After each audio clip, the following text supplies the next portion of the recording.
नमस्कार दोस्तों, एक बार फिर आपका इंडिया की सबसे बड़ी ऑनलाइन प्लेटफॉर्म अनअकैडमी पर हार्दिक स्वागत और अभिनंदन।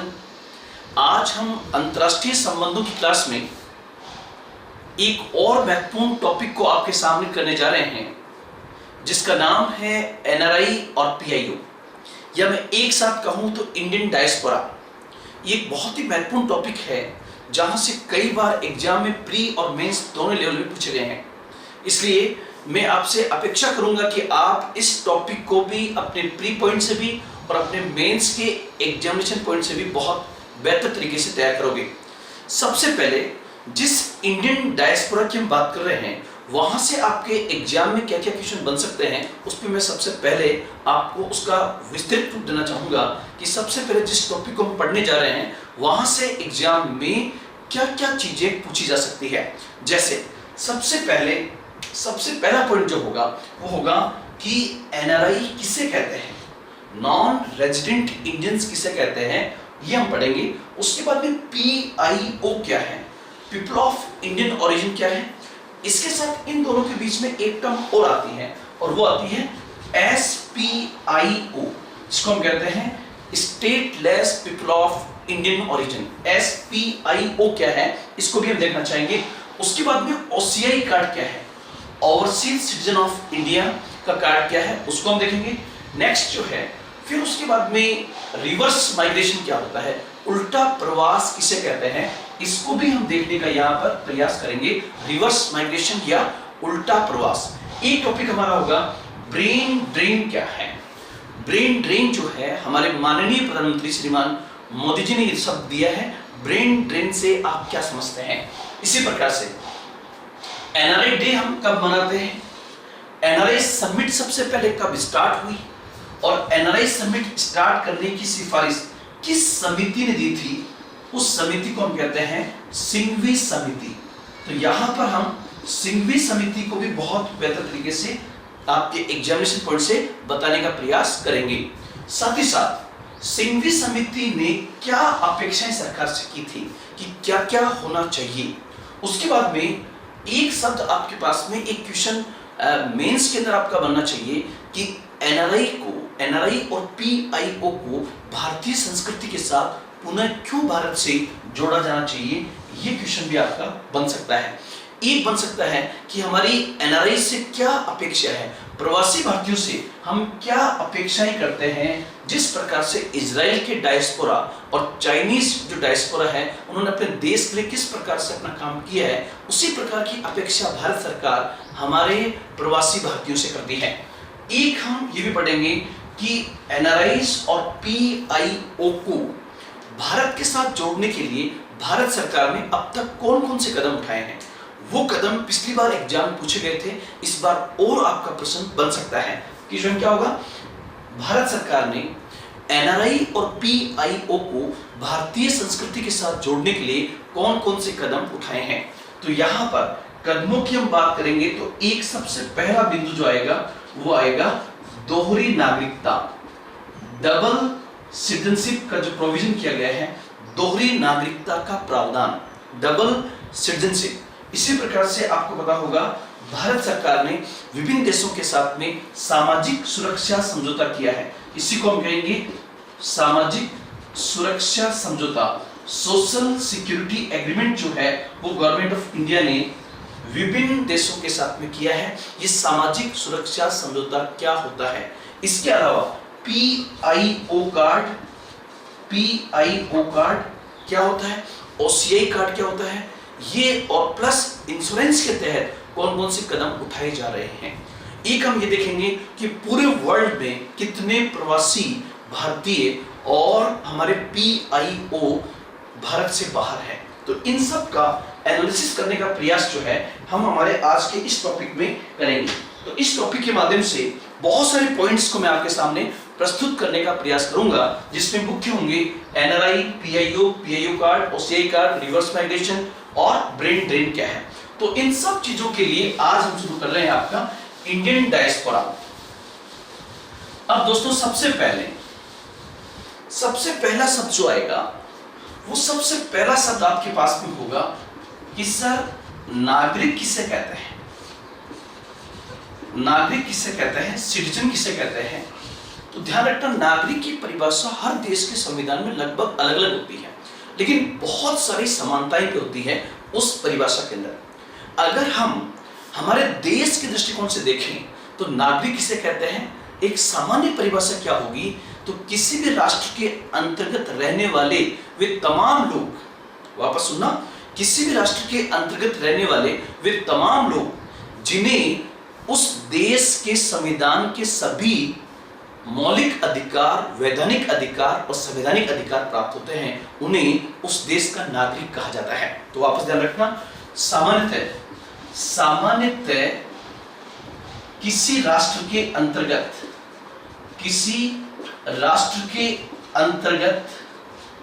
रहने वाले, किसी राष्ट्र के अंतर्गत रहने वाले वे तमाम लोग जिन्हें उस देश के संविधान की, हम उस देश के संविधान की बात करेंगे, उस देश के संविधान के सभी मौलिक अधिकार कहते हैं फंडामेंटल राइट्स को, मौलिक अधिकार, वैधानिक अधिकार कहते हैं लीगल राइट्स को, और संवैधानिक अधिकार जो संविधान में मूल अधिकार के अलावा जो अधिकार दिए गए हैं वो होंगे हमारे कॉन्स्टिट्यूशनल राइट्स। तो आप लोग ध्यान रखना, किसी भी राष्ट्र के अंतर्गत रहने वाले वे तमाम लोग जिन्हें उस देश के संविधान के सभी मौलिक अधिकार, वैधानिक अधिकार और संवैधानिक अधिकार प्राप्त होते हैं, उन्हें उस देश का नागरिक कहा जाता है। तो यहां पर सबसे पहले हमने नागरिक की परिभाषा प्रस्तुत की, हालांकि यहां पर नागरिक की परिभाषा प्रस्तुत करने की आवश्यकता नहीं है, लेकिन सबसे पहले मैंने आपको बताने का प्रयास किया कि नागरिक किसे कहते हैं। अब इसी से आगे हम बढ़ते हैं और एक शब्द आपके पास में जहां पर कंफ्यूजन क्रिएट होगा, वो शब्द दो आएंगे आपके पास, एनआरआई और पीआईओ। अब सबसे पहले जैसे मैं आपके सामने रिप्रेजेंट करूं, ये मैंने यहां पे लिखा एनआरआई और यहां पर लिखा पीआईओ। एनआरआई और पीआईओ में सबसे पहले हम देखें कि जो एनआरआई है इसको हम कहते हैं नॉन रेजिडेंट इंडियन, जबकि जो पीआईओ होगा उसको हम कहते हैं पीपल ऑफ इंडियन ऑरिजिन। अब जो हमारे हिंदी मीडियम के छात्र हैं, इसका अगर हिंदी अनुवाद जानना चाहें तो नॉन रेजिडेंट इंडियन, प्रवासी भारतीय जो उस देश के लिए अप्रवासी भारतीय होंगे, और यहां पर इसको हम कहेंगे भारतीय मूल के लोग। तो सबसे पहले आपने इनका फुल फॉर्म देखा, एनआरआई जो है, एनआरआई का फुल फॉर्म होता है नॉन रेजिडेंट इंडियंस, और पीआईओ जो है पीपल ऑफ इंडियन ओरिजिन। ये दो अलग अलग शब्द हैं। अब यहां सबसे पहले इंडियन है, तो भारत के नागरिक जो हैं, सबसे पहले जो भारत के नागरिक हैं, भारतीय नागरिकों की परिभाषा मैंने आपको बताई। अब दूसरा होगा सबसे पहले कि एनआरआई किसे कहा जाता है, एनआरआई किसे कहते हैं। तो एनआरआई की एग्जैक्टली परिभाषा क्या होगी, आप इसका स्क्रीनशॉट भी ले सकते हैं। एनआरआई की जो एग्जैक्टली परिभाषा होगी वो होगी वे भारतीय नागरिक। सबसे पहले यहां पर हम देखेंगे वे भारतीय नागरिक जो वर्ष में कम से कम 182 दिन 182 डेज भारत से बाहर रहते हैं, वे भारतीय नागरिक। ध्यान रखना, एनआरआई जो है वो भारत का नागरिक तो होगा ही होगा। यहां पर लिखा हुआ है वे भारतीय नागरिक जो वर्ष में कम से कम 182 दिन भारत से बाहर रहते हो, या पिछले 4 वर्षों में कम से कम, पिछले 4 वर्षों में 365 दिन से कम भारत में रहे हो। ध्यान रखना दो चीजें, या तो 182 दिन भारत से बाहर रहते हो, और या पिछले 4 वर्षों में, पिछले 4 वर्षों में 365 से कम दिन, 365 से कम दिन वो भारत में रहे हो। तो यहां पर ये दोनों डेफिनेशन में आप डाल सकते हो। सबसे पहले वे भारतीय नागरिक जो एक वर्ष में कम से कम 182 दिन भारत से बाहर रहते हो, या पिछले 4 वर्षों में, कोई भी 4 साल आप लीजिए, पिछले 4 वर्षों में वो 365 दिन से कम भारत में रहे हो, तो उन्हें प्रवासी भारतीय या एनआरआई कहा जाता है। अब यहां पर आएगा कि सर एनआरआई जो है वो भारत के नागरिक हैं, तो फिर भारत से बाहर क्यों है? तो ध्यान रखना, इसी परिभाषा को हम और बेहतर बना सकते हैं कि वे भारतीय नागरिक जो शिक्षा या रोजगार की दृष्टि से एक वर्ष में कम से कम 182 दिन या पिछले 4 वर्षों में कम से कम 365 दिन से कम भारत में रहे हो, तो ऐसे नागरिकों को प्रवासी भारतीय कहा जाता है। इसको हम क्या कहेंगे? यहां पर ये जो डेफिनेशन होगी ये आपको बताएगी प्रवासी भारतीय। और ध्यान रखना, प्रवासी भारतीय भारत से बाहर क्यों है? तो प्रवासी भारतीय भारत से बाहर या तो शिक्षा प्राप्त करने के लिए गए हैं या फिर किसी रोजगार की दृष्टि से गए हैं, तो उन्हें हम कहेंगे प्रवासी भारतीय। जैसे आप देखोगे राजस्थान का शेखावटी रीजन जो है, वहां से लाखों लोग जो है वो सऊदी अरब और यूएई में है। आप जाइए गुजरात, तो गुजरात की लाखों एनआरआई जो है, लाखों एनआरआई हमारे गुजरात के जो है वो ऑस्ट्रेलिया, अमेरिका, इनमें है। आप जाइए स्पेशली उत्तर प्रदेश के अंदर, तो उत्तर प्रदेश के जो नागरिक हैं वो दुनिया के हर देश में आपको मिलेंगे। बिहार के लोग स्पेशली आपको मॉरिशस में ज्यादा मिलेंगे। तो ये पर्टिकुलर जिस रीजन से जो लोग जहां गए, फिर वहां से दूसरे देशों में जाने की बाढ़ लग गई। उनमें से आज भी कई लोग रोजगार और शिक्षा की दृष्टि से भारत से बाहर हैं। उसे हम क्या कहेंगे? प्रवासी भारतीय या नॉन रेजिडेंट इंडियन कहा जाता है। अगर कुछ भी न समझ में आए तो केवल इतना भी बोल दोगे तो भी सही है कि वे भारतीय नागरिक, ध्यान रखना, एनआरआई चाहे भारत से बाहर हो लेकिन वो भारत का नागरिक माना जाएगा।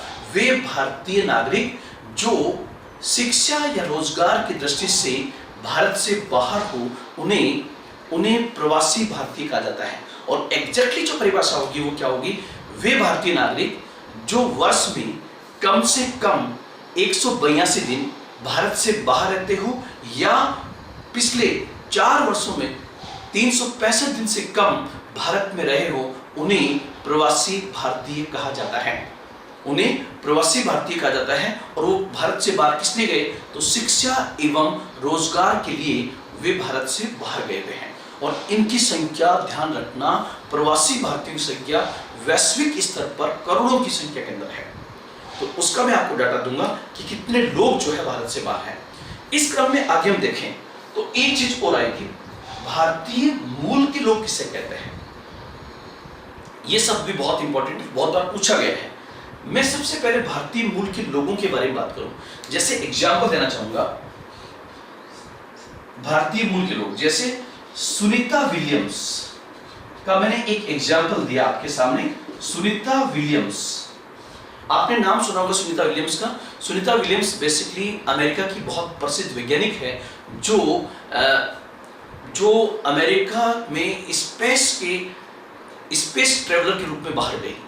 और आपने बहुत बड़ा नाम सुना होगा स्पेस साइंटिस्ट में सुनीता विलियम्स का, जो अंतरराष्ट्रीय अंतरिक्ष स्टेशन पर लंबे समय तक रुकी। सुनीता विलियम्स बेसिकली गुजरात के मेहसाणा से है। उनके फादर दीपक पंड्या ने अमेरिका की नागरिकता प्राप्त कर ली और दीपक पंड्या की जो पत्नी है, जो यूरोपियन है, उनसे सुनीता विलियम्स हुई। तो सुनीता विलियम्स का जन्म भारत में नहीं हुआ है। सुनीता विलियम्स के फादर दीपक पंड्या ने अमेरिका की नागरिकता प्राप्त कर ली, इसलिए उनकी भारत की नागरिकता भी समाप्त हो गई उस समय, क्योंकि उस समय ऐसा प्रोविजन था। तो सुनीता विलियम्स के फादर जो है दीपक पंड्या, वो बेसिकली भारतीय थे और बाद में उन्होंने अमेरिका की नागरिकता प्राप्त कर ली। तो आज की तारीख में सुनीता विलियम्स जो है वो अमेरिकी नागरिक है। तो हम क्या बोलेंगे? दुनिया की प्रसिद्ध स्पेस वैज्ञानिक सुनीता विलियम्स भारतीय मूल की, ब्रैकेट में अमेरिकी नागरिक। तो यहां पर सुनीता विलियम्स को हम क्या कहेंगे? वो बेसिकली PIO है, पीपल ऑफ इंडियन ओरिजिन है। इसी प्रकार से आप एग्जाम्पल में और भी डाल सकते हो, जैसे आज की तारीख में प्रविंद जगन्नाथ का नाम सुना होगा आपने। प्रविंद जगन्नाथ बेसिकली मॉरिशस के प्रधानमंत्री हैं, प्रविंद जगन्नाथ।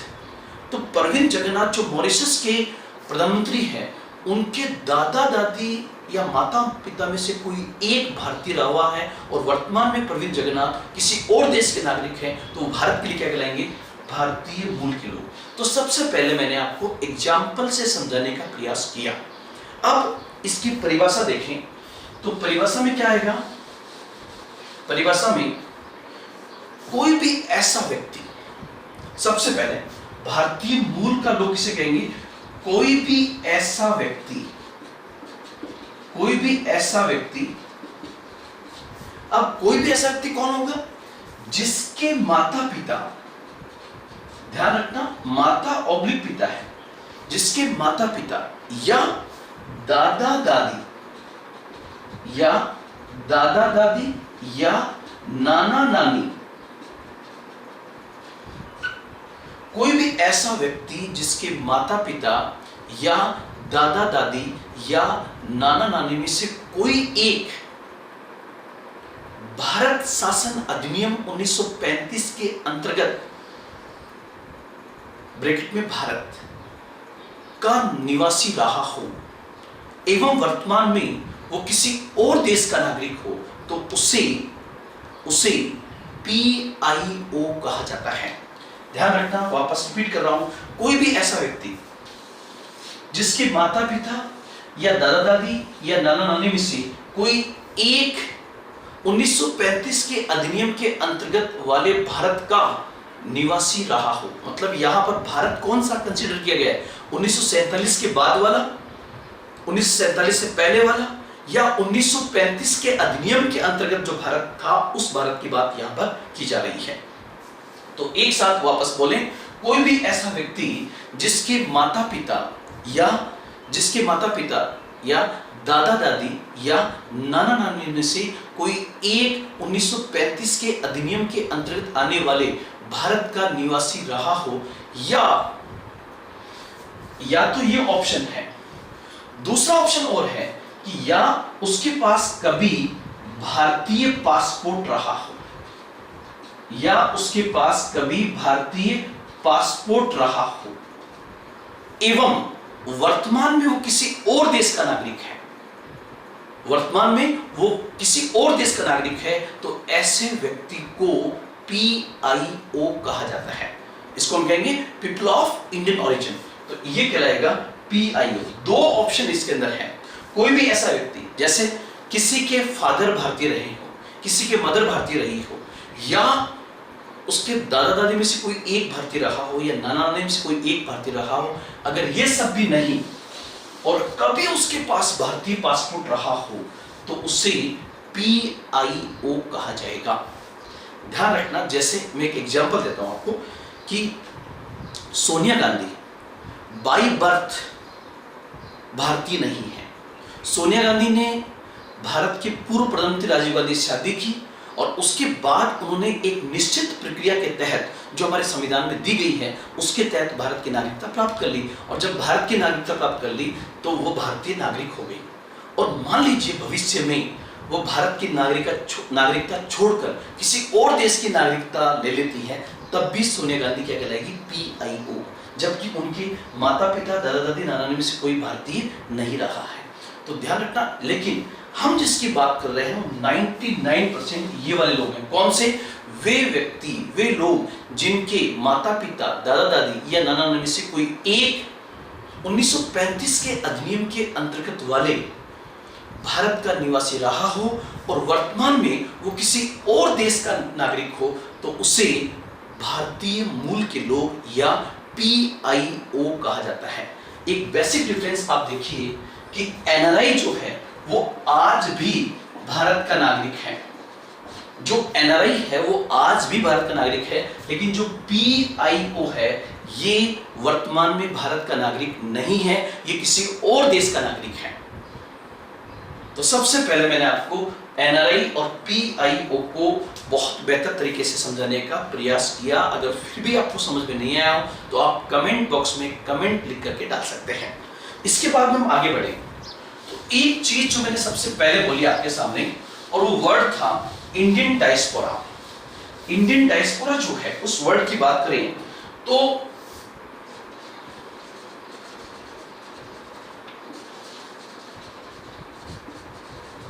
इंडियन डायस्पोरा में कौन आएंगे, तो ध्यान रखना इंडियन डायस्पोरा में एनआरआई और पीआईओ दोनों आते हैं।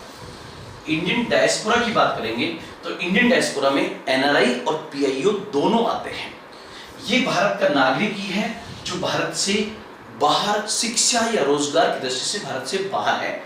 ये भारत के किसी समय में इनके फादर मदर दादा दादी में से कोई एक भारतीय था और वर्तमान में ये किसी और देश के नागरिक हैं, वो पीआईओ है। इन दोनों की संख्या को मिलाकर ही आपको इंडियन डायस्पोरा शब्द यूज में आता है। अब इसके बाद हम बात करें तो आप लोग ध्यान रखना वर्तमान में 28.46 मिलियन लोग जो है बेसिकली इंडियन डायस्पोरा में आते हैं। आप देखिए इंडियन डायस्पोरा की संख्या बहुत बड़ी है और उसमें से आप देखिए 11.38 मिलियन जो है, 11.38 मिलियन भारतीय जो है, 11.38 मिलियन मतलब यूरोप की जनसंख्या, यूरोप के बहुत सारे देशों की जनसंख्या तो ऐसी है कि उतने लोग तो हमारे यहाँ से भारत से बाहर काम करने के लिए गए हुए हैं या रोजगार के दृष्टिकोण से भारत से बाहर है। तो ये जनसंख्या जो है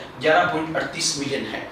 और इसी प्रकार से जो भारत से बाहर गए और वहीं बस गए किसी और देश के नागरिक हैं, उनकी जनसंख्या 17.08 है, 17.08 मिलियन है। तो ये सबसे पहले मैंने आपको एक बताने का प्रयास किया कि भारत की मतलब भारत इंडियन डायस्पोरा जो है जिसमें एनआरआई और पीआईओ दोनों को काउंट किया जाता है, उसमें भारत से बाहर जो रोजगार के लिए गए हुए हैं, जो शिक्षा के लिए गए हुए हैं, जो भारत के नागरिक ही हैं, उनकी जनसंख्या 11.38 है। जबकि वे भारतीय लोग जो किसी और देश में बस गए वहीं के नागरिक बन गए, उनकी जनसंख्या 17.08 है। तो ये बिंदु आप यहाँ पर दोनों ध्यान रखोगे। कुल मिला के आप ये कह सकते हो कि भारत दुनिया के उन देशों में शामिल है जिसकी डायस्पोरा की संख्या दुनिया में सबसे अधिक है, लगभग चीन के बराबर।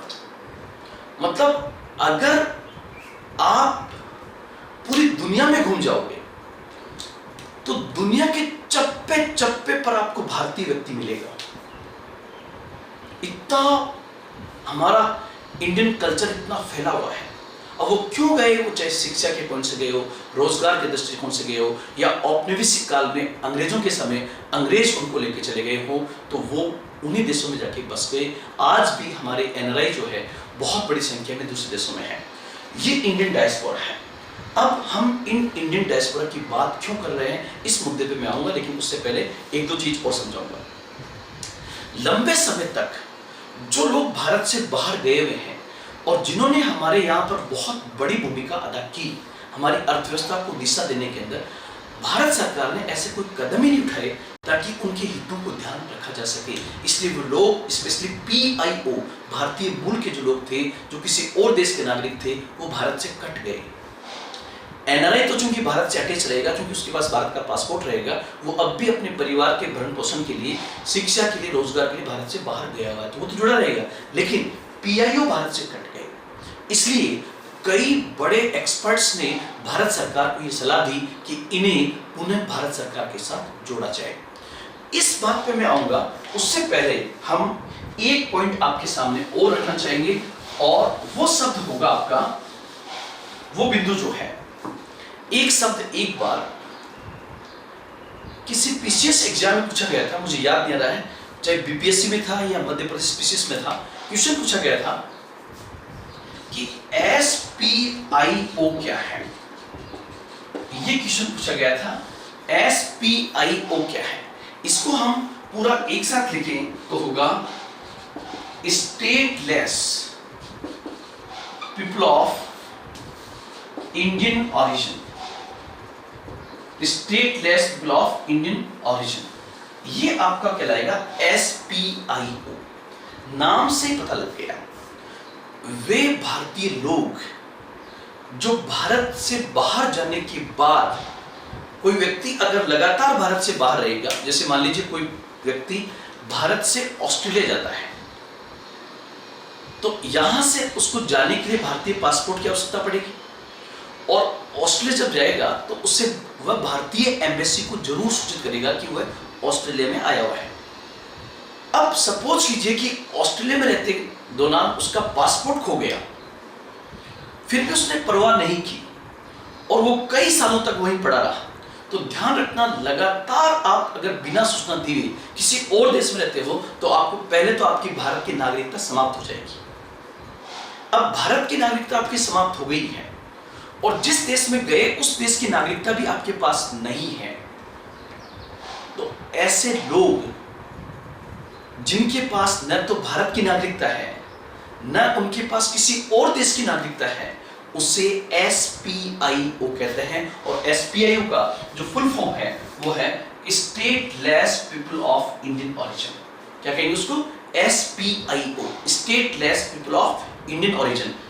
ध्यान रखना, बहुत सारे लोग ऐसे थे, जैसे अगर एक चीज का और ध्यान रखें कि जब हम PIO की बात करेंगे, भारतीय मूल के लोगों की बात करेंगे, तो उसमें पाकिस्तान शामिल नहीं होगा, श्रीलंका शामिल नहीं होगा, बांग्लादेश शामिल नहीं होगा, क्योंकि हमारे से निकले हुए हैं। इसमें PIO में इनको इंक्लूड नहीं किया जाता है, PIO में इनको इंक्लूड नहीं किया जाता है। लेकिन CAA और NRC का जो आया है उसके बाद से आपको इन टर्म्स को और बेहतर तरीके से देखना चाहिए। एक टॉपिक में उस पर भी लूंगा, तो ये आपका बिंदु यहां पर होगा। अब यहां SPIO, stateless people of Indian origin जो है, आप लोग ध्यान रखना, पाकिस्तान के अंदर भी और बांग्लादेश के अंदर भी बहुत सारे ऐसे लोग जो भारत से पाकिस्तान गए तो भारत की नागरिकता समाप्त हो गई, और उनके पास आज की तारीख में पाकिस्तान की नागरिकता भी नहीं है, न भारत की न पाकिस्तान की। ऐसे लोगों को हमारा जो दक्षिण एशिया है, उस साउथ एशिया में ऐसे लोगों को किस नाम से जाना जाता है? तो वहां शब्द आता है मुहाजिर। क्या शब्द आएगा? मुहाजिर। मुहाजिर किसे कहते हैं? कि वे लोग जिनकी भारत की नागरिकता के साथ साथ किसी और देश की नागरिकता भी उनके पास नहीं है, वर्तमान में वो स्टेटलेस है। तो stateless people of Indian origin को SPIO कहा जाता है। तो ये बिंदु भी आप यहां पर ध्यान रखोगे। उसके बाद हम आगे बढ़े।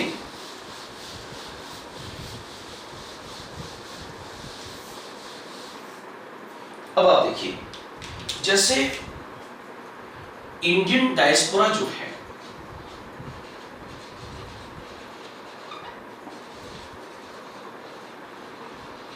इंडियन डायस्पोरा जिसमें NRI और PIO दोनों आते हैं।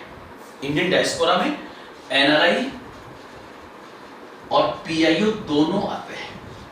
और आप लोग ध्यान रखना, आज भी हमारी जो अर्थव्यवस्था की चमचमाहट है, उस अर्थव्यवस्था को एक बहुत बड़ा रूप देने के अंदर निश्चित रूप से हमारे NRIs की बहुत बड़ी भूमिका है, जिसको हम कहते हैं प्रवासी भारतीय। NRI की बात नहीं कर रहा हूं, सॉरी, PIO की बात नहीं कर रहा हूं, NRI की बात कर रहा हूं कि NRI ने भारतीय अर्थव्यवस्था को दिशा देने में बहुत बड़ी भूमिका अदा की है। ये हमें इसमें समझना होगा। तो सबसे पहले मैंने शब्द लिखा इंडियन डायस्पोरा, और ऐसी बात नहीं कि इंडियन डायस्पोरा अभी चर्चा में आया, 1950 के बाद ही चर्चा में है। लेकिन इस क्रम में इंडियन डायस्पोरा कौन है, NRI कौन है, PIO कौन है, उन्हें भारत की संस्कृति से क्यों जोड़ना चाहिए, मैं इसका कंट्रीब्यूशन जो है, इसका योगदान जो है, इसकी उपलब्धि जो है, हमारे पूर्व प्रधानमंत्री श्रीमान अटल बिहारी वाजपेयी जी को देना चाहूंगा। अटल बिहारी वाजपेयी जो अब इस दुनिया में नहीं रहे, भारतीय राजनीति का एक ऐसा सितारा जो हमेशा चमकता रहेगा। He was a great personality। उनका भारत की राजनीति में बहुत बड़ा योगदान है, एज ए अपोजिशन लीडर भी और एज ए प्राइम मिनिस्टर भी। और भारत में गठबंधन की सरकार कैसे चलाई जाती है, ये सबसे पहले हिंदुस्तान में अगर किसी व्यक्ति ने सिखाया तो वो अटल जी थे। उसे अटल बिहारी वाजपेयी ने सिंघवी समिति का गठन किया। अटल जी की सरकार में, अटल जी की सरकार में कहूंगा भारत सरकार, गवर्नमेंट ऑफ इंडिया, और जो उस समय की भारत सरकार थी जिसको हम कहते हैं एनडीए गवर्नमेंट, एनडीए गवर्नमेंट, जैसे उस समय की जो एनडीए गवर्नमेंट थी, उस एनडीए गवर्नमेंट में प्रधानमंत्री थे, पीएम थे हमारे अटल बिहारी वाजपेयी जी। और अटल बिहारी वाजपेयी जी ने अपने पीएम कार्यकाल में एक कमेटी का गठन किया जिसको हम कहते हैं सिंघवी कमेटी। सिंघवी कमेटी या सिंघवी समिति भी कह सकते हो आप, एक ही बात है। ये सिंघवी कमेटी की गठन कब हुआ? तो सिंघवी कमेटी का गठन वर्ष 2002 में हुआ, सिंघवी कमेटी का गठन। और इस कमेटी ने अपनी रिपोर्ट दी, और रिपोर्ट में क्या कहा? इन्होंने अपनी रिपोर्ट में बहुत शानदार बात कही कि भारतीय अर्थव्यवस्था को मजबूत करने के लिए, भारत की संस्कृति को मजबूत करने के लिए, दूसरे देशों के साथ बेहतर संबंधों को स्थापित करने के लिए, और दुनिया में जहां जहां पर हमारे लोगों ने उपलब्धियां हासिल की है उसको भारतीयों को बताने के लिए हमें प्रति वर्ष एक एनआरआई समिट का आयोजन भारत में करना चाहिए। तो आप देखिए, जिस प्रवासी भारतीय सम्मेलन की हम बात कर रहे हैं, जिसको हम एनआरआई समिट कहते हैं, इस एनआरआई समिट की सबसे पहली अनुशंसा किस व्यक्ति ने की? तो ध्यान होगा सिंघवी कमेटी के द्वारा। और सिंघवी कमेटी कब बनी? तो ध्यान रखना, हमारे बहुत लोकप्रिय प्रधानमंत्री श्रीमान अटल जी के समय। अटल बिहारी वाजपेयी ने प्रवासी भारतीयों को और भारतीय मूल के लोगों को भारत के साथ किस प्रकार से जोड़ा जाए, उनके लिए क्या किया जाए, इसके लिए वर्ष 2002 में सिंघवी के नेतृत्व में सिंघवी कमेटी का गठन किया। और इस कमेटी ने ये अनुशंसा की कि भारत में प्रति वर्ष एनआरआई समिट का आयोजन किया जाना चाहिए। और साथ ही साथ इस कमेटी ने यह भी कहा कि जो एनआरआई समिट आयोजित की जाए, उस समिट में ऐसे एनआरआईज और पीआईओ को सम्मानित किया जाए जिन्होंने दुनिया के स्तर पर बहुत बड़ी उपलब्धियां हासिल की हो। तो यहां पर ये ध्यान रखना, सबसे पहला क्वेश्चन कि जिस एनआरआई समिट की हम बात कर रहे हैं, और एक चीज और, कहीं आप इसको यहां तक ही ना ले लें, एनआरआई समिट का नाम एनआरआई समिट जरूर है, लेकिन एनआरआई समिट में एनआरआई भी आते हैं और पीआईओ भी आते हैं। तो एक बिंदु और सबसे पहले आपसे पूछे कि पहली बार एनआरआई समिट का आयोजन कब से शुरू हुआ? तो एनआरआई समिट का पहला आयोजन जो है वर्ष 2003 से शुरू हुआ था।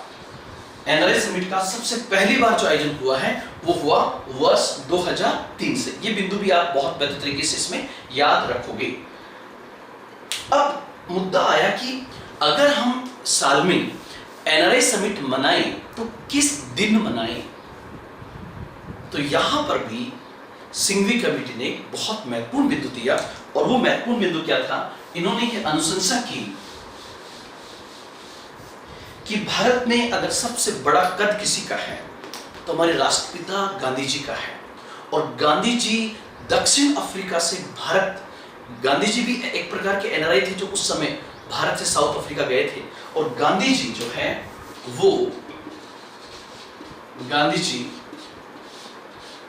9 जनवरी 1915 को 9 जनवरी 1915 को गांधी जी दक्षिण अफ्रीका से वापस भारत लौटे थे। गए थे वो 1893 के अंदर, और वापस कब आए? तो वापस आए 9 जनवरी 1915 को।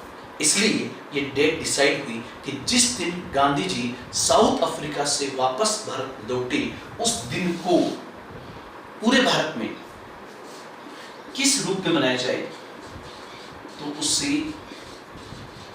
एनआरआई डे के रूप में मनाने का निश्चय किया गया। और ध्यान रखना कि शुरुआत में जब ये एनआरआई समिट हुई थी, तब आरंभ के अंदर जो एनआरआई समिट मनाई गई थी, तो पहले 2 साल ये 7 से 9 जनवरी बनाई गई थी। पहले 2 साल से 2003 और 2004 में एनआरआई समिट जो है 7 से 9 जनवरी मनाई गई थी। तो यहां पर यह भी ध्यान रहे 7 तारीख को, जैसे अगर जिस दिन सम्मेलन शुरू होता है उस दिन जितने भी एनआरआई और पीआईओ आते हैं उन सबका आपस में इंट्रोडक्शन कराया जाता है।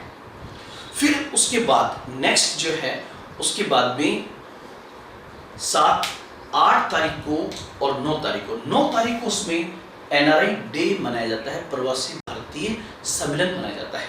तो उसके बाद आप देखिए 2005 से इसको मनाया गया 9 से 11 जनवरी, लेकिन सेंट्रल डेट जो है वो 9 ही है।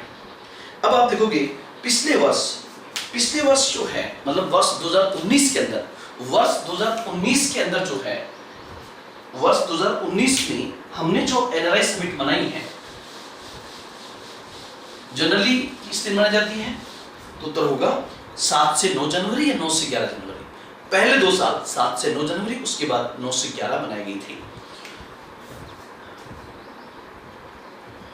वर्ष 2019 के अंदर, वर्ष 2019 में जो हमारी एनआरआई समिट हुई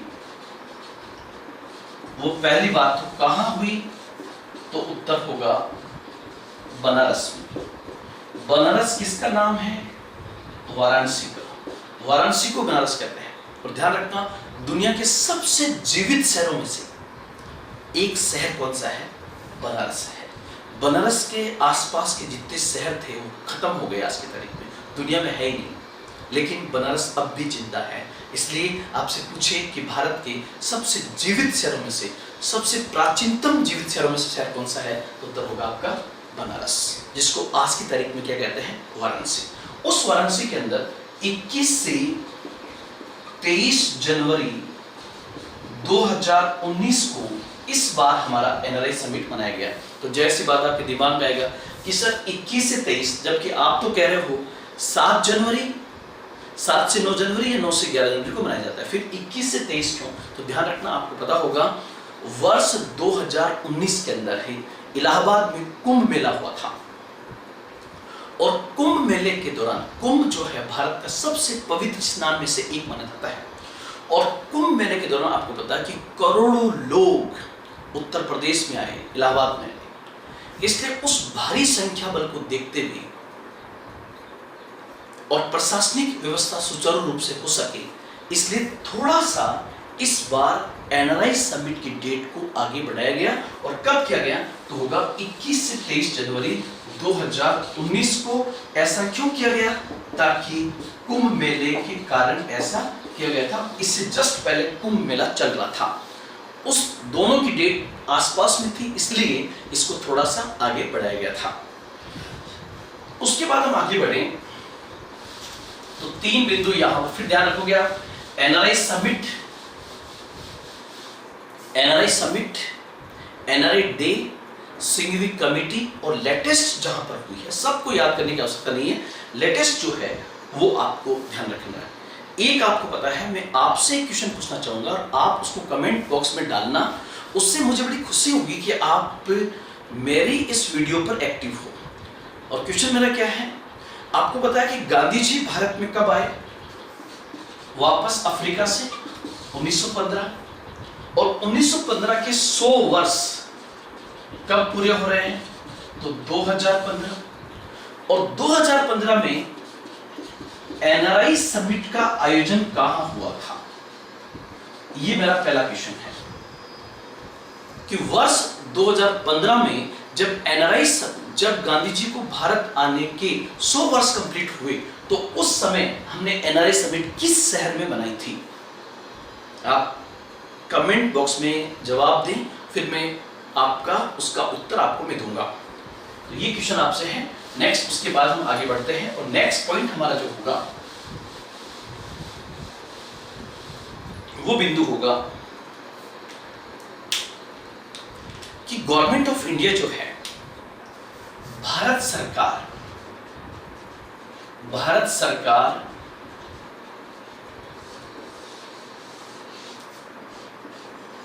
एनआरआई समिट का आयोजन क्यों करती है? एनआरआई समिट का आयोजन गवर्नमेंट ऑफ इंडिया क्यों करती है? ये आपके सामने ये क्वेश्चन है। हम एनआरआई समिट के माध्यम से चाहते क्या हैं? तो जब इस बिंदु को बताएं आप, और जब भी किसी के साथ जुड़ना चाहें, तो कभी भी आप उसमें आर्थिक बिंदु को सबसे पहले न लिखें। जैसे आप ये लिख दो कि हम एनआरआई समिट का आयोजन इसलिए करते हैं ताकि आर्थिक रूप से हम एनआरआईज को भारत के साथ जोड़ सकें या पीआईओ से आर्थिक लाभ ले सकें, तो ये आपके मतलबीपन का एक अच्छा एग्जाम्पल होगा। इसलिए जब भी आपसे पूछे कि हम, हालांकि पहला बिंदु आर्थिक होना चाहिए, व्यवहारिक स्तर पर तो यही बात है, लेकिन क्योंकि आप जब आंसर राइटिंग करोगे तो आपके आंसर राइटिंग का एक तकाजा होगा कि किस प्रकार से आप बिंदुओं को वरीयता देते हुए उत्तर लिखते हैं। तो मेरे हिसाब से सबसे पहला बिंदु जो आप लिखोगे वो होगा सांस्कृतिक बिंदु। जो सबसे पहला पॉइंट होगा वो कैसा होगा? Cultural point. पहला नंबर 1। नंबर 2 जो है, नंबर 2 उपलब्धियां। दूसरा पॉइंट आप लिखोगे अचीवमेंट्स के ऊपर।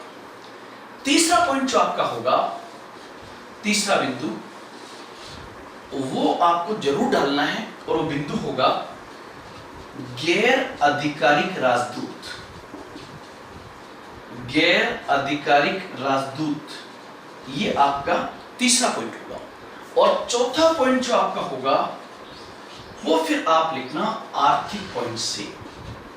और पांचवा बिंदु जो होगा वो होगा शिक्षा के दृष्टिकोण से, शिक्षा की दृष्टि से। तो ये बिंदु हम इतने पॉइंट्स जो है उसमें हम देखेंगे कि कौन कौन सा पॉइंट कहां पर आना चाहिए।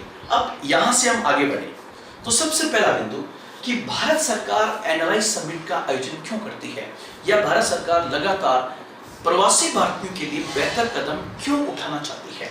तो उसका पहला बिंदु होगा सांस्कृतिक।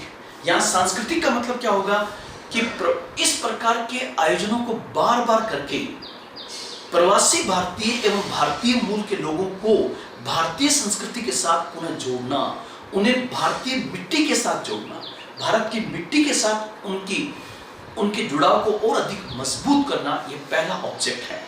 और ध्यान रखना, दुनिया में, पूरी दुनिया में मातृभूमि से बड़ी कोई चीज नहीं है। इसलिए आप देखिए, एक एग्जाम्पल मैं आपको देना चाहूंगा कि बहुत सारे लोग देश के बजाय राष्ट्रीय स्तर पर भी प्रवास होता है। जैसे आप देख लो, बिहार की बहुत बड़ी संख्या में लोग बॉम्बे में हैं, सूरत में हैं, अहमदाबाद में हैं, बेंगलोर में हैं। तो लॉकडाउन के इस टाइमिंग में कितने लोग अपने गांव की ओर वापस आए। वो राष्ट्रीय स्तर पे प्रवास है, और हम जिस प्रवास की बात कर रहे हैं वो अंतर्राष्ट्रीय स्तर पे प्रवास है। तो पहला बिंदु क्या होगा कि पहला बिंदु, और मैं कहना चाह रहा हूं कि लॉकडाउन में जो जहां था वो अपने घर की ओर रवाना हुआ, उसका घर कहां है? गांव में। तो हर व्यक्ति अपने गांव से एक बेहद जुड़ाव चाहता है, क्योंकि वहां की संस्कृति उसे आकर्षित करती है। तो पहला बिंदु होगा कि हम एनआरआई समिट का आयोजन इसलिए करते हैं ताकि अंतर्राष्ट्रीय स्तर पर जो प्रवासी भारतीय रह रहे हैं, जो भारतीय मूल के लोग रह रहे हैं, उन्हें पुनः भारतीय संस्कृति के साथ जोड़ा जाए, उन्हें भारतीय मिट्टी के साथ जोड़ा जाए। पहला बिंदु ये होगा। जब सांस्कृतिक जुड़ाव उसका होगा, जैसे दीपावली पर, होली पर, ईद पर, उन्हें आमंत्रित किया जाए। ये जो एनआरआई समिट है ये तो चंद लोगों की है, लेकिन जब एनआरआई समिट के माध्यम से हमारे समाज में, हमारे गांव में और हमारे राज्य में जो संदेश जाएगा, तो राज्य स्तर पर भी इस प्रकार के सम्मेलनों का आयोजन शुरू हो जाएगा। ये एक प्रकार का सांकेतिक शुरुआत है। तो आप पहला पॉइंट क्या होगा? उनका सांस्कृतिक रूप से भारत के साथ जुड़ाव। पहला उद्देश्य है सांस्कृतिक रूप से भारत के साथ जुड़ाव। ये हमारा पहला बिंदु होगा। फिर दूसरा है उपलब्धियां, अचीवमेंट्स। यहां इसका मतलब क्या होगा कि एनआरआईज और पीआईओ ने भारत से बाहर जाकर जो उपलब्धियां हासिल की हैं उन उपलब्धियों के संदर्भ में भारतीय समाज को अवगत कराया जाए, ताकि भारत के अन्य लोग भी उनसे प्रेरित होकर ऐसा कर सके। वापस मैं रिपीट कर रहा हूं, आपको पता होगा एनआरआई समिट में एनआरआई भी आते हैं और पीआईओ भी आते हैं, दोनों आते हैं। और कई एनआरआई ऐसे हैं जो भारत से सऊदी अरब में है, दुबई में है, शारजा में है, ऑस्ट्रेलिया में है, अमेरिका में है, और भारत से बाहर रहकर वो शिक्षा और रोजगार के दृष्टिकोण से भारत से बाहर गए और उन्होंने भारत की छाप वहां पे छोड़ी है। और कई लोग जो भारत से बाहर जाकर बस गए, उसी देश की नागरिकता ले ली, वो भारतीय मूल के लोगों ने भी काफी उपलब्धियां हासिल की है। जैसे प्रविंद जगन्नाथ जो मॉरिशस के प्रधानमंत्री हैं, नवीन रामगुलाम, नाम सुना होगा आपने, प्रविंद जगन्नाथ। इसी प्रकार आपको त्रिनाड और टोबैगो का तो लंबे समय तक प्रधानमंत्री भारतीय मूल के हैं। गुयाना में बहुत बड़ी जनसंख्या प्रवासी भारतीय और भारतीय मूल के लोगों की है। आपको से जानकर अचंभा हो कि मॉरिशस को लघु भारत कहा जाता है, वहां 48% जनसंख्या भारतीय मूल के लोगों की है। इसी प्रकार से आप फिजी जाओ, ऑस्ट्रेलिया महाद्वीप का छोटा सा देश फिजी, वहां की 44% जनसंख्या भारतीय है। तो कहने का मतलब, और मॉरिशस के प्रधानमंत्री हैं महेंद्र चौधरी फिजी के पीएम रहे हैं। तो हमारे लिए बहुत बड़ी उपलब्धि है कि कोई भारतीय मूल का व्यक्ति किसी देश में जाकर इतने बड़े पद पे पहुंचा। और आज आप देखते हो जितनी भी अमेरिका की बहुराष्ट्रीय कंपनियां हैं, उसके सीईओ जो है सत्य नडेला, नाम सुना होगा आपने, ये सब के सब भारतीय मूल के लोग हैं। मतलब भारत से बाहर जाकर भारत के लोगों ने हकीकत में कमाल किया है। तो आप कहोगे सर कि भारत में रहकर हम कमाल क्यों नहीं कर पाते हैं? भारत में रहकर हम कमाल इसलिए नहीं कर पाते हैं क्योंकि हम सोचते हैं कोई भी काम करने से पहले कि लोग क्या कहेंगे, और जो ये सोच लेता है कि लोग क्या कहेंगे, फिर उसका आत्मविश्वास उस बिंदु या उस दृष्टिकोण से या उस विश्वास से या उस संकल्प से काम ही नहीं कर पाता है। और जबकि वही व्यक्ति जब भारत से बाहर होता है तो ये सोचता ही नहीं है कि भारतीय लोग क्या कहेंगे, वो जो मिलता है वो करता है और 24 घंटे का मैक्सिमम यूटिलाइजेशन करता है। और ध्यान रखना, 24 घंटे का मैक्सिमम यूटिलाइजेशन करता है वो व्यक्ति गांव की तस्वीर बदल सकता है, वो समाज की तस्वीर बदल सकता है, वो देश के भाग्य को बदल सकता है। ऐसे लोग हुए हैं हमारे देश के अंदर। तो ये सबसे पहले मैंने कहा उनकी उपलब्धियां, मतलब प्रवासी भारतीयों ने या भारतीय मूल के लोगों ने भारत से बाहर जो उपलब्धियां हासिल की है, उन उपलब्धियों के संदर्भ में एनआरआई समिट आयोजित करके उनको सम्मानित किया जाए और उनकी उपलब्धियों को हमारे समाज के लोगों को बताया जाए, ताकि अन्य लोग भी उससे प्रेरित हो सकें। ऐसे बहुत सारे एग्जाम्पल हैं, सुनीता विलियम्स का, प्रविंद जगन्नाथ का, महेंद्र चौधरी का, ऐसे बहुत सारे लोग हैं जिनके एग्जाम्पल के माध्यम से हम प्रेरित हो सकते हैं। एक बिंदु आपका होगा गैर आधिकारिक राजदूत, इसको हम कहते हैं नॉन ऑफिशियल एम्बेसडर। क्या कहें इसको? नॉन ऑफिशियल एम्बेसडर कौन होते हैं? जैसे आपको पता होगा भारत संयुक्त राष्ट्र का सदस्य है, मेंबर है, और यूनाइटेड नेशन के जितने देश हैं उन सब के अंदर भारत की एम्बेसी भी है, लगभग के अंदर। जैसे अभी लेटेस्ट रवांडा के अंदर भी हमारी एम्बेसी स्थापित हुई है। तो आप लोग ध्यान रखना कि हर देश में भारत की भारतीय एम्बेसी है। कुछ जगह पर उसे, जहां पर एम्बेसी कहते हैं, कुछ जगह पर उसको भारतीय उच्चायुक्त कार्यालय भी कहते हैं। वो भारतीय उच्चायुक्त कार्यालय कहां पर शब्द आएगा? वे देश जो राष्ट्रमंडल के सदस्य हैं उनके राजदूतों को आपस में हाई कमिश्नर कहा जाता है और उनके ऑफिस को हाई कमिश्नर ऑफिस कहा जाता है। जैसे Bharat, Britain, Sri Lanka, Fiji, Australia, ये सब के सब कॉमनवेल्थ के मेंबर है, तो यहां शब्द आएगा भारतीय उच्चायुक्त।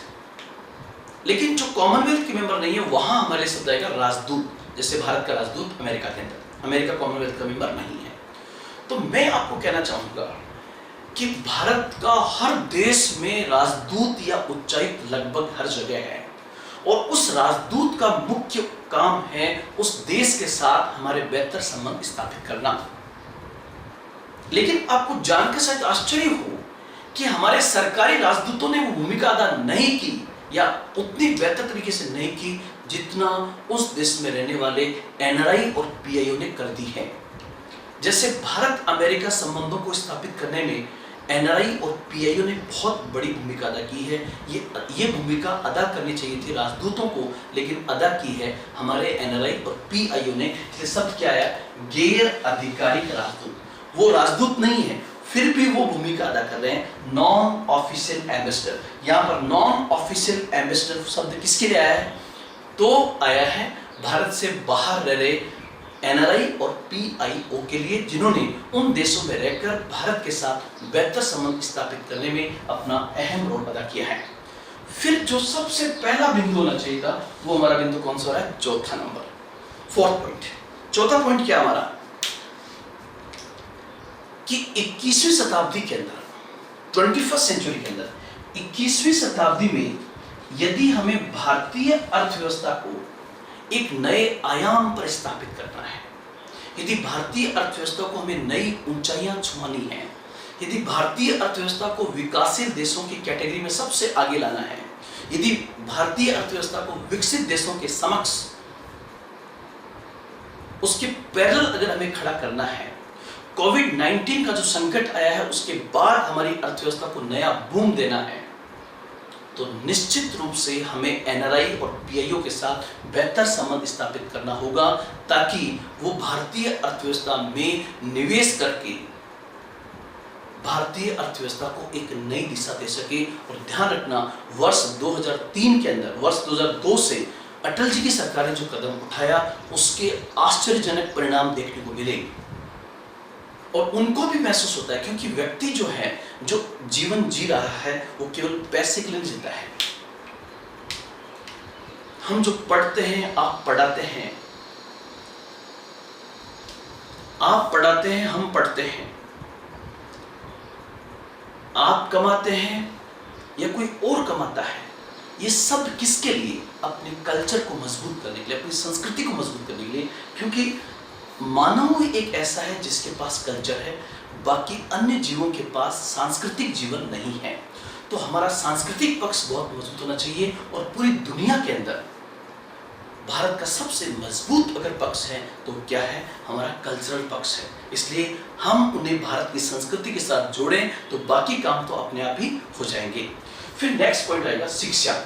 हम प्रवासी भारतीयों से यह अपेक्षा करते हैं कि वे दुनिया भर की शिक्षा के भंडार को भारत में लाएं, वे दुनिया भर की शिक्षा के भंडार को भारत में लाएं, ताकि भारत को अंतर्राष्ट्रीय शिक्षा की राजधानी बनाई जा सके।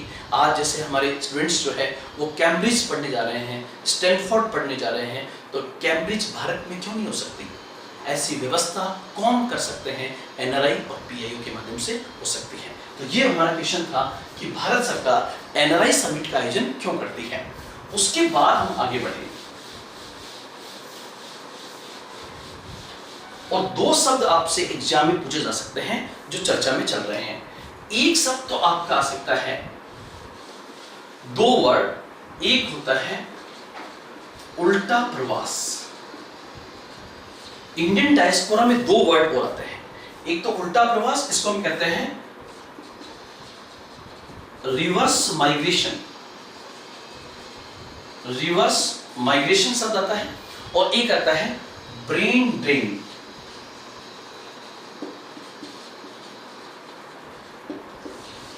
ब्रेन ड्रेन, दो शब्द आपके पास में और हैं। सबसे पहले हम जो है इसमें चर्चा करें उल्टा प्रवास की। रिवर्स माइग्रेशन किसे कहते हैं, उल्टा प्रवास किसे कहते हैं, रिवर्स माइग्रेशन क्या होता है? तो देखिए आप, उल्टा प्रवास क्या है,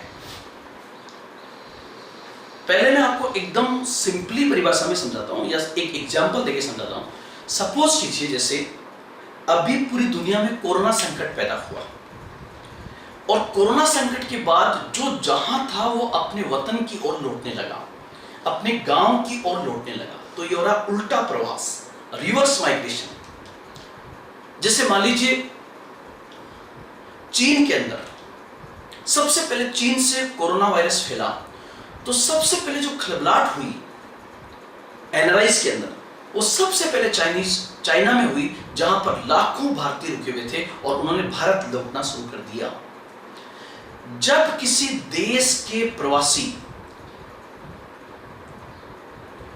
विदेशी धरती में किसी प्रकार का आर्थिक संकट या प्राकृतिक संकट या प्रशासनिक संकट या राजनीतिक संकट या महामारी के संकट के कारण पुनः अपने देश की ओर लौटने लगते हैं, तो इस प्रकार के प्रवास को उल्टा प्रवास कहते हैं, रिवर्स माइग्रेशन कहते हैं।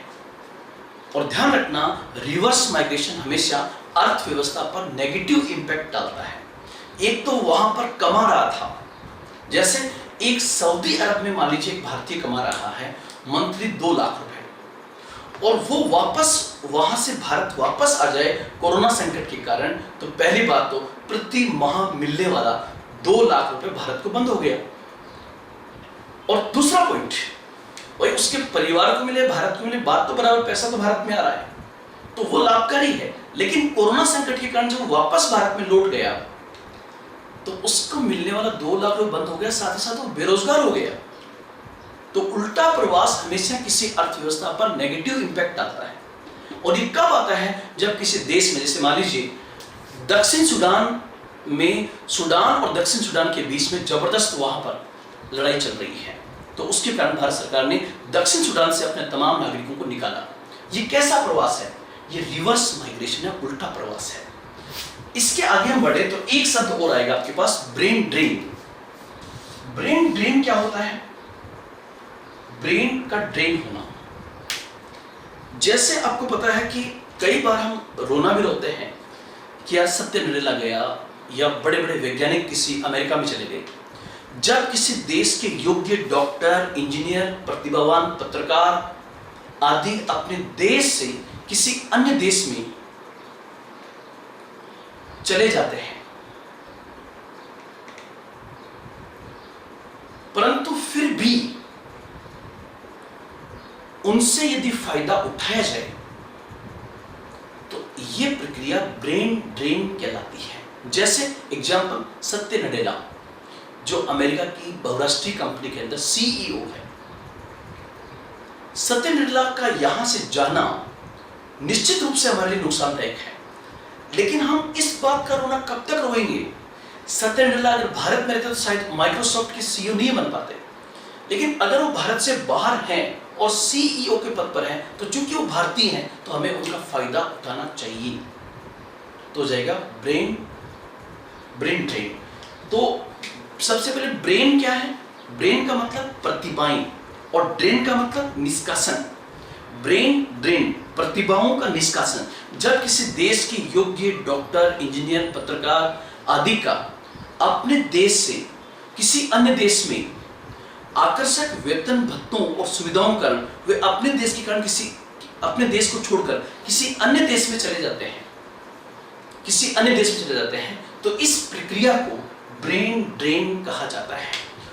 ब्रेन ड्रेन बेसिकली एक नुकसानदायक प्रक्रिया मानी जाती है, लेकिन माननीय प्रधानमंत्री का कहना है कि हमें ब्रेन ड्रेन का रोना कम रोना चाहिए, बल्कि ब्रेन ड्रेन के बजाय हमें ब्रेन गेन बोलना चाहिए। तो यहां से एक नया शब्द आया है, वो क्या है?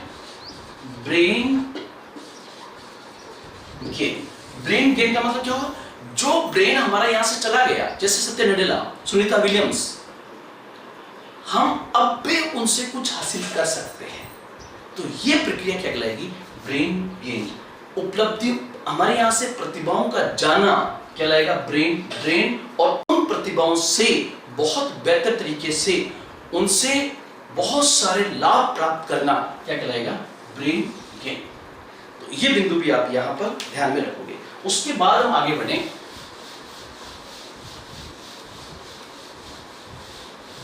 तो एक क्वेश्चन आपका आएगा कि भारत सरकार ने, गवर्नमेंट ऑफ इंडिया ने भारत सरकार द्वारा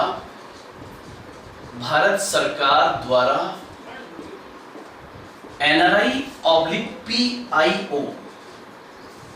के लिए कौन कौन से कदम उठाए हैं, उठाए गए कदम, उन उठाए गए कदमों में आप सबसे पहला बिंदु ध्यान रखना, दोहरी नागरिकता का प्रावधान। दोहरी नागरिकता का प्रावधान, ये प्रोविजन क्या होगा कि अभी तक हमारे संविधान में उल्लेख था कि यदि कोई भारतीय नागरिक किसी और देश की नागरिकता प्राप्त कर लेता है तो उसकी भारत की नागरिकता स्वतः ही समाप्त हो जाती है। यह हमारे संविधान, मूल संविधान में था। अब मान लीजिए अगर कोई भारतीय नागरिक है और वो अमेरिकी नागरिक बन गया, और चूंकि उसने अमेरिकी नागरिकता को वरीयता दी तो उसकी भारत की नागरिकता समाप्त हो गई। जब भारत की नागरिकता समाप्त होगी तो इसी के साथ वो भारतीय संस्कृति से भी टूट गया, उससे होने वाला लाभ भी खत्म हो गया। अटल जी ने कहा कि उसे पुनः भारत के साथ जोड़ा जाए। अतः उसे पुनः जोड़ने के लिए यह प्रोविजन किया गया कि यदि कोई भारतीय नागरिक किसी अन्य देश की नागरिकता प्राप्त कर भी लेता है तब भी वह भारत की नागरिकता पुनः प्राप्त कर सकता है या उसकी भारत की नागरिकता समाप्त नहीं होगी। इसको हम कहते हैं दोहरी नागरिकता का प्रावधान, और इसके लिए वर्ष 2003 में बाकायदा हमारे संविधान में संशोधन करके ये प्रावधान किया गया। लेकिन ध्यान रखना ये तभी लागू हो पाएगा जब वो आगे वाला देश भी इस प्रकार की परमिशन दे। जैसे कोई भारतीय नागरिक है, उसने भारत की नागरिकता छोड़कर अमेरिका की नागरिकता प्राप्त कर ली, लेकिन अब भारत सरकार कह रही कि आप हमारी नागरिकता ले लीजिए, लेकिन वो तभी करेगा ना जब अमेरिका भी उसको अलाउ करे। तो इस बिंदु को ध्यान रखना। लेकिन फिर भी ये बहुत ही सकारात्मक कदम है जिसमें डबल सिटीजनशिप का प्रोविजन कर दिया गया है। दूसरा आपको पता है सामाजिक सुरक्षा समझौता। सामाजिक सुरक्षा समझौता जिसको हम कहते हैं सोशल सिक्योरिटी एग्रीमेंट। क्या होता है, जैसे यहां से कोई भारतीय नागरिक नॉर्वे गया, स्वीडन गया, सऊदी अरब गया, तो उसके साथ कोई दुर्घटना हो सकती है, उसकी मौत हो सकती है। इसलिए जब यहां से जाए तब उसका भारत सरकार इंश्योरेंस करे, वो देश इंश्योरेंस करे, और बाकायदा अगर वो दुर्घटनाग्रस्त हो जाता है उस देश में जाके तो वहां की सरकार और भारत सरकार दोनों उसकी सुरक्षा करे ताकि उसके परिवार पर किसी प्रकार का संकट न आए। तो इस प्रकार के एग्रीमेंट को हम कहते हैं सोशल सिक्योरिटी एग्रीमेंट, सामाजिक सुरक्षा समझौता। और भारत ने लगभग 40 देशों के साथ में वर्तमान में एनआरआईज की सुरक्षा के लिए समझौता किया है, जिसमें सबसे पहली शुरुआत नॉर्वे से की गई थी। उसके बाद तीसरा जो है पीआईओ कार्ड। भारत सरकार ने कार्ड इश्यू किया, इसका नाम है PIO card, people of Indian origin card. क्या होगा, सबसे पहले पीआईओ किसे कहते हैं, भारतीय मूल के वे लोग जो वर्तमान में किसी और देश के नागरिक हैं, जो मैंने परिभाषा आपको समझा दी है। अब मान लीजिए वो भारत के साथ जुड़ना चाहता है। सपोज कीजिए वो व्यक्ति जो है ये मान लीजिए भारत, और ये देश है मान लीजिए फिजी। अब कोई भारत से फिजी गया और वहीं का नागरिक बन गया। अब अगर वो भारत आता है तो आपको पता है कि इतनी ज्यादा जटिलताएं हैं भारत आने में कि पास भारतीय वीजा की आवश्यकता होगी, फिर भारत में वेरिफिकेशन होगा, पुलिस वेरिफिकेशन करेगी, कई जांचें होती हैं। ऐसी स्थिति में यह हो कि जब वो फिजी से रवाना हो और वो अगर भारतीय मूल का व्यक्ति है तो भारत की फिजी में जो एम्बेसी है वो एम्बेसी उसे कार्ड डिलीवर करे। उस कार्ड को कहेंगे पीआईओ कार्ड, और ये कार्ड प्राप्त होने के बाद उसे वीजा की आवश्यकता नहीं होगी। वो कार्ड दिखाकर वो कार्ड जो है उसका वीजा का काम करेगा। इस प्रकार के कार्ड को हम क्या कहेंगे, पीआईओ कार्ड। और एक ध्यान रखना, चौथा पॉइंट आएगा ओसीआई कार्ड। एक चौथा पॉइंट और है OCI card, overseas citizen of India, समुद्र पारीय भारतीय नागरिक। ये क्या होगा ओसीआई कार्ड? ओसीआई कार्ड का मतलब है वे भारतीय मूल के लोग।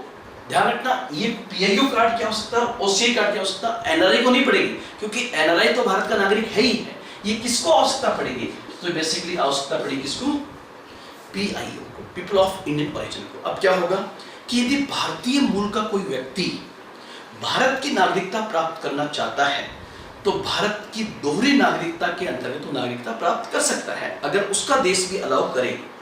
अब इस स्थिति में यदि उसने भारत की नागरिकता प्राप्त करने का प्रयास किया तो उसे कौन सा कार्ड दिया जाएगा? ओसीआई, समुद्र पारीय भारतीय नागरिक। और ये कार्ड क्या काम करेगा? तो इस कार्ड के अंतर्गत उसे भारत के नागरिक के समान अधिकार प्रदान कर दिए जाएंगे, जैसे शैक्षणिक अधिकार, आर्थिक अधिकार, निवेश का अधिकार, जमीन लेने का अधिकार, लेकिन 2 अधिकार उसको प्राप्त नहीं होंगे।